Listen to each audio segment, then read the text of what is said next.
My name is Madison. I am a housewife who has been married for 12 years now. My husband, Kevin, whom I met at a party, is 8 years older than me. My first impression of him at our first meeting was that he seemed serious. After the first few dates, Kevin said in a serious tone, "I want you to go out with me with definitely a marriage in our future." I continued our relationship with the intention of doing so. His serious and sincere personality was just as I had expected. When he proposed, he said, "I've lived alone for a long time. I can take care of myself, so I just need your smile in my life." Hearing his proposal, I felt that I want to spend the rest of my life smiling with him. With this in mind, I said yes to his proposal. At my husband's request, I quit my job and became a full-time housewife, and so our newly life began with full of happiness. However, after being married to Kevin, things happened one after another that I could not stop smiling about. The first was when I visited my parents-in-law's house to greet and meet. My father-in-law had already passed away, and my mother-in-law, Claire, who lived alone, said to me, "I feel relieved now. Even if I need nursing care, I'll be fine now." To that, Kevin said, "Since you only have sons, you were worried. But now we have a female in our family, so Mom, you should take it easy. You should be thanking me for bringing my wife into the family."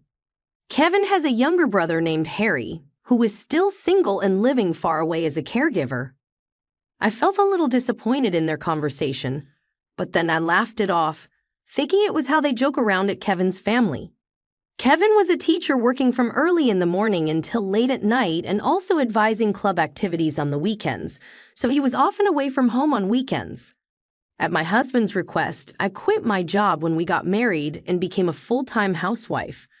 I thought that supporting my husband, who worked hard at his job, was what made me happy. Looking back at the situation and thinking about it, I was young. Eventually, I became pregnant with our first child, William. It should have been a joyous occasion, but my husband didn't like the fact that in the early stages of pregnancy, I was constantly flying down. In a very cynical voice, he said, "It's nice to sleep as much as you want every day, huh? There's still laundry to do. You better get it done." I am not sleeping in because I want to. I am pregnant, so that is why I am sleepy and sleeping. So why do I have to listen to your sarcastic comments about it? Besides, I thought you said you can take care of yourself and can do your own laundry. What did you say? You're sitting at home while I'm out working, and now you want me to do the laundry. You said you could do it on your own when you proposed to me, you liar. We would get into such fights that I would run away from home, but Kevin did not bother to chase me or stop me from leaving the house. Also, Claire, my mother-in-law, was troubling me. When I planned to go on a trip with my own parents while I still can before giving birth, Claire said, "Take care and have fun." When she said this, she was smiling, but as soon as she found out that the destination where we were going was a luxury hotel which Claire wanted to go, she asked me, "Why don't you prioritize Kevin and me for this kind of trip? In fact, why didn't you take me? You have no common sense at all, do you?" Over a letter where she wrote 5 pages of it fully written. When I talked to my husband about it, he said, "It's your fault for neglecting my mother. I'm taking care of your living expenses and I am supporting you, so you should have the common sense to give the priority to my parents." What is he saying? Besides, this trip was planned by my parents for our family from the very beginning. So I wrote back to Claire about it. Because of this incident, this led to both Kevin and his mother becoming more and more mean to me. And when my stomach was getting bigger, I worked on the farm and wiped the floors with rags until the due date, because being pregnant is not being sick in bed. Don't spoil her just because she is in the last month of pregnancy. My husband, who took Claire's side, told me, "You deserve this because you were slacking off from your household chores just because you got married to me. Doesn't mean that you can be slacking off and doing nothing." When I was resting because my back hurt due to being pregnant, as he said this, Kevin made me crawl on all fours on the floor of the house and sweep the floor with rags. Moreover, Kevin did not help me prepare for our child's birth at all.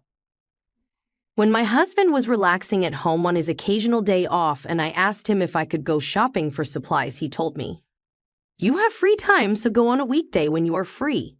Why should I go on my day off with you when it's crowded on the weekends? Don't try to make it only easy on yourself when you are using my money up." He said this to me while he was focused on his phone playing games. What the hell is he saying? And what does he think about being pregnant and having a baby is about? I just wanted to grab his phone and just wanted to smash it and trash it, but I kept myself calm. Ever since we got married, Kevin was not kind to me anymore as he was before our marriage. But I kept calm because I thought Kevin would change back to being kind to me when he sees his first child born. At that time, I still believe that that will happen. Then our first child, William, was born. When I was in the hospital and the contractions were not getting stronger, Kevin asked, "He is taking too much time to come out." What the heck? Then I didn't have to take a day off from my work for this. "You should consider more about my work-life schedule," he mumbled sarcastically. Wow. At times like this, Kevin is still mean and says such horrible things. But then, since I was more concentrated on having the baby, I just ignored my husband. As the contractions gradually intensified, and I was in so much pain and suffering, Kevin started eating garlic bread right next to me without any care. As soon as he finished his garlic bread, he became sleepy and started taking a nap. To that, the nurse and I were just astonished at him and couldn't say anything about it. Anyways, Kevin was there to witness the birth of William, and he even got to experience cutting the umbilical cord. Kevin became teary-eyed as he held William in his arms, and when I saw this, I forgot about how mean and horrible Kevin was and just felt happy and peaceful. But that was just for a moment because after that, Kevin immediately left the hospital to go to work. I thought to myself that he couldn't even take a day off for this. But then at night, he sent me a text over WhatsApp which said, "I told my class that our baby was born." He said that he had told his class every detail of the experience of me being in labor to delivery. I thought to myself, if Kevin ever has surgery, I'll record the whole thing and spread it around. Since I was embarrassed by Kevin telling our sacred labor to his class, the thought crossed my mind for a moment. A few days later, Claire came to visit me at the hospital with Kevin, and she said something that was unforgettable to me. "Congratulations. This baby, who does he look like?" Of course, William looks like Kevin when he was a baby. You think so? Then there is no doubt about it, right? Huh? What does she mean by no doubt about it? I couldn't take it as anything other than there's no doubt that William is my husband's child. I thought, was it a mistake for my mother-in-law to have been born into this world? I was about to say what I thought just now, but I kept it in and just laughed it off without smiling. After Claire left, I asked my husband, "What does she mean by that?" But Kevin just brushed it off, saying he didn't hear our conversation. Kevin said, "I don't think she meant it that way. Don't blame others for everything." Kevin took Claire's side, but I could not easily forgive Claire for this no doubt about it comment. After being discharged from the hospital, I went back to my own parents' house. My parents' house was only a 20-minute drive from Kevin and my house, but Kevin only came to visit once every 3 to 4 days. Every time he visits and sees William, Kevin just said, "Oh, he is just sleeping," and then just eats a lot of my mother's cooking and leaves without saying a word. My parents were also bothered by my husband's almost total lack of interest in William. They were concerned about Kevin, but since I just gave birth to a child, my parents didn't say anything about how they felt about Kevin at that time. Then on the day I was going back home where Kevin was waiting, I asked Kevin, "Please, can you come pick me up?" And to this, Kevin responded, "Oh, I am not your servant. You either come back home by yourself or ask your parents to take you home." I was so mad about how he responded that I called him several times and texted him several messages, and after 2 hours, he finally came to pick me up. "If you are ready, let's just go. I'm too busy." "You really can't do anything on your own," Kevin mumbled. He was in a foul mood the whole time when I was packing my belongings, getting ready to leave, and we returned home as if he was rushing and taking me away from my parents. I was so sad and disappointed that I had to leave my parents' place without even having a chance to thank my parents, and I really felt bad about it. To think about it, I probably should have given up on my husband at this point and left him. However, at that time, I thought that Kevin would change if he lived with our beautiful child. But then, I guess I was being too optimistic about the situation. As soon as I returned home, Kevin said to me, "You're a mother now. There are mothers out there who can take care of themselves on their own, which you should be doing. Not talking about what you can't do, but finding a way to do things on your own. Are you a child? Even my students are better than you. I'm out there being busy taking care of my students at school, so don't make me take care of you and William at home also." He said this as he was irritated. "And by the way, all your cooking is bad. Mom's meal is the best, so why don't you learn from her? It's your job as a wife to take care and make your husband eat good food. Don't use pregnancy and William as an excuse to not do wife's jobs. You should take care of me better. Since you're not being helpful, this is interfering with my work. I think having a housekeeper is better than having you as a wife. You're really useless." Kevin is the one who is using William as an excuse and not me. In the back of my mind, I thought Kevin should be cooking for his own and throw a pot to his head for his nonsense, but then I calmed myself down. It is pointless to say anything to Kevin anymore. Every time Kevin would say things like, "I work outside the home," or "This should be done by the wife because it's her job," I try not to say anything unnecessary. When I don't talk back and keep it to myself, then Kevin, for some reason, would start taking care of William, even though it is a wife's job to take care of William. But he only plays with William when William is in a good mood, and Kevin never does anything that requires his hands, such as changing diapers, changing William's clothes, or brushing William's teeth. And when William cries at night, he just yells, "Make him shut up. I have an early morning tomorrow." Yet, outside the home, Kevin pretends to be the father who takes care of William a lot more than I do. Who does he think he is? He's a teacher. But he doesn't seem to know what taking care of a child means. Maybe it is best for me to get a divorce from Kevin. I thought that. But then at the same time, I thought that it is my job to protect and raise William as a wife, since my husband used to be a kind man. Maybe if his busy period is over, maybe Kevin will calm down and maybe change. I am going to change Kevin and I can. And these thoughts made me continue my married life with Kevin. A few years later, William grew up well and entered kindergarten. I took this opportunity to start working part-time at a local supermarket. Of course, Kevin was against me doing a part-time job at the local supermarket. You won't be able to balance the household chores and your part-time job in raising William. There is no way you can handle a job outside the house, he commented. I was so mad and I answered, "I promise that I will quit immediately if you think I can't balance all of my jobs and shouldn't keep my part-time job. If I can balance and am capable to do all the jobs completely fine, then there should be no complaints from you, okay?" Why would he say such a thing when I used to work outside the house before? Also, I had a higher salary than Kevin when I was working at the office previously. I didn't say this to him, but I promised myself that I will do whatever it takes to keep my part-time job. Years passed, and it was time for my son William to start first grade. It's my first day of the class also, so I can't be there for William's first day, but you said the same thing when William entered kindergarten. You have never been to any of William's school events. You said when William starts his first day in his first grade, you will be there. Don't you remember? William's first grade ceremony was in the morning, and Kevin's school ceremony was in the afternoon.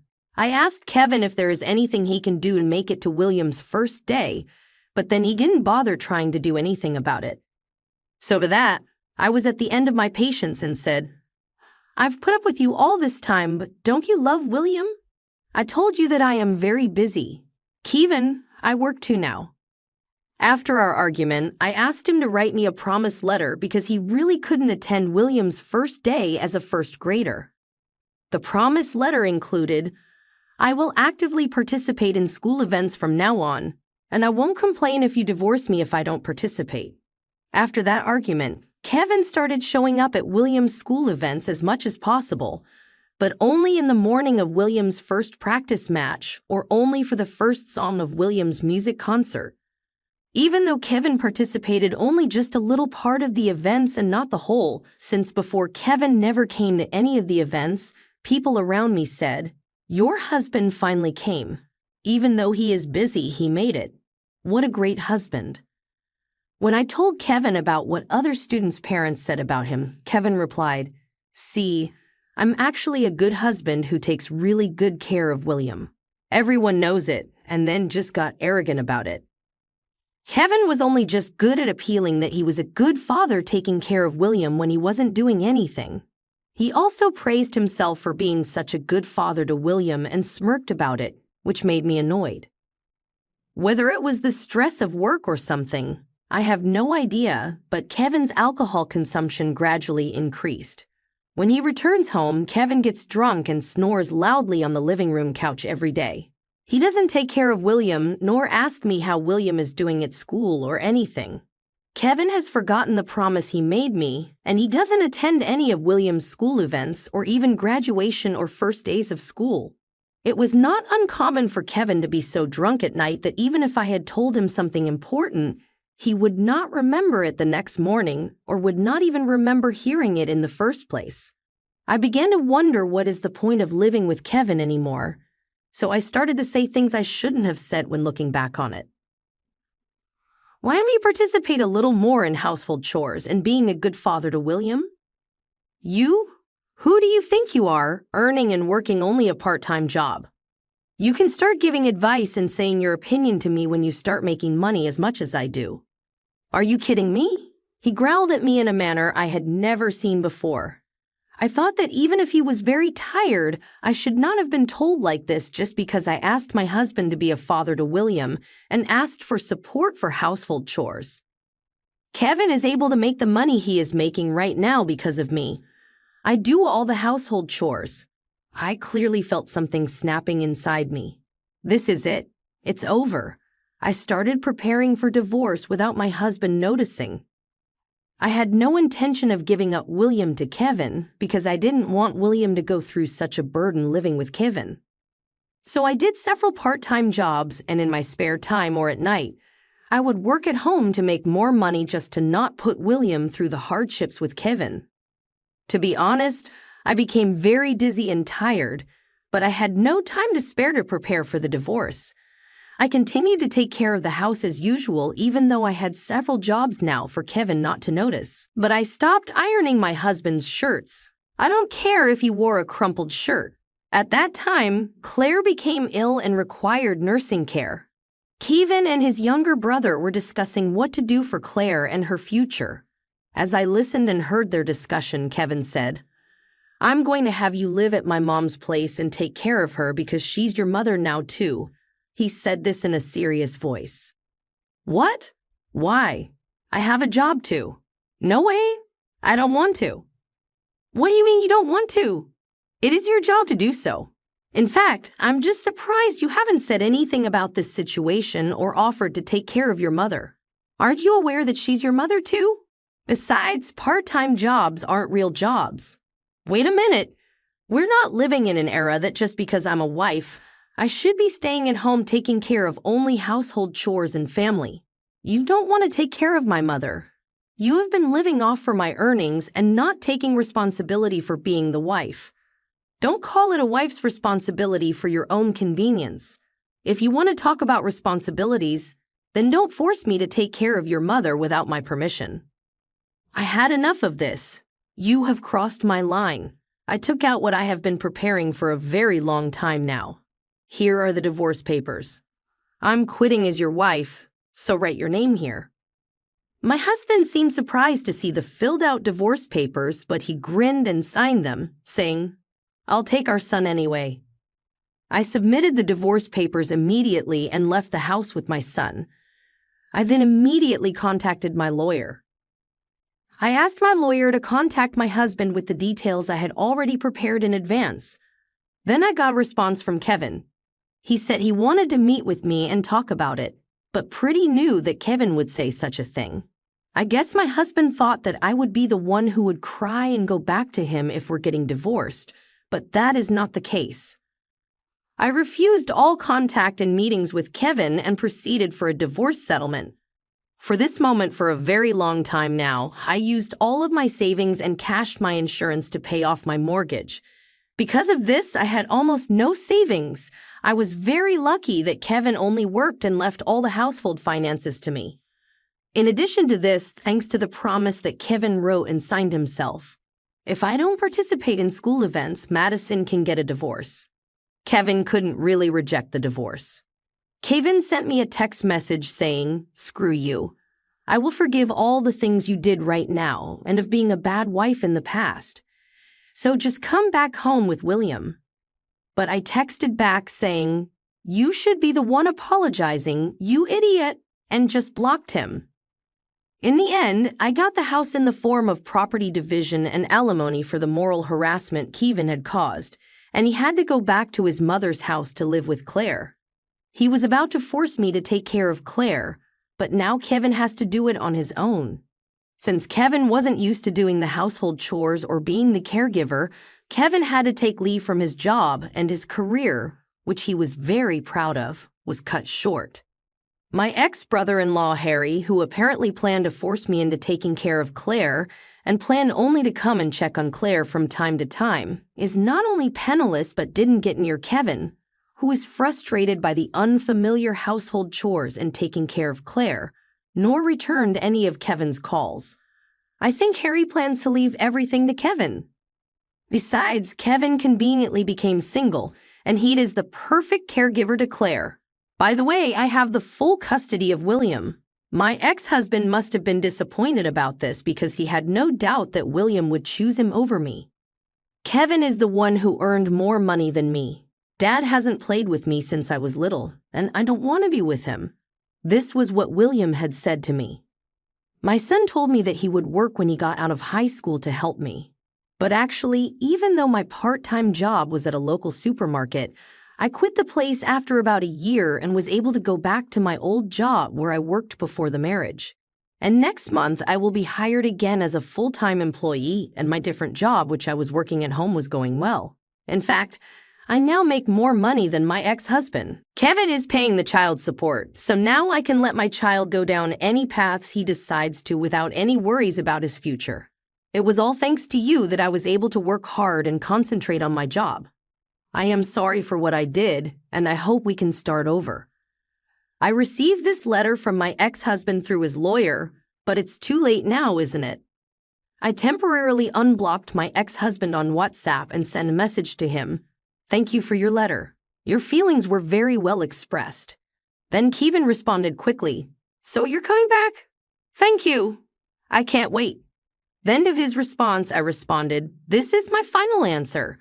Good luck taking care of Claire all on your own, and I will never see you again." With that message, I also sent him a video of me burning his letter and blocked Kevin's number again. I hope that through taking care of Claire, Kevin will understand all of my struggles that I went through while I was married to him and live with the remorse for the rest of his life. But maybe a man like Kevin, he may never understand because he is that kind of a guy.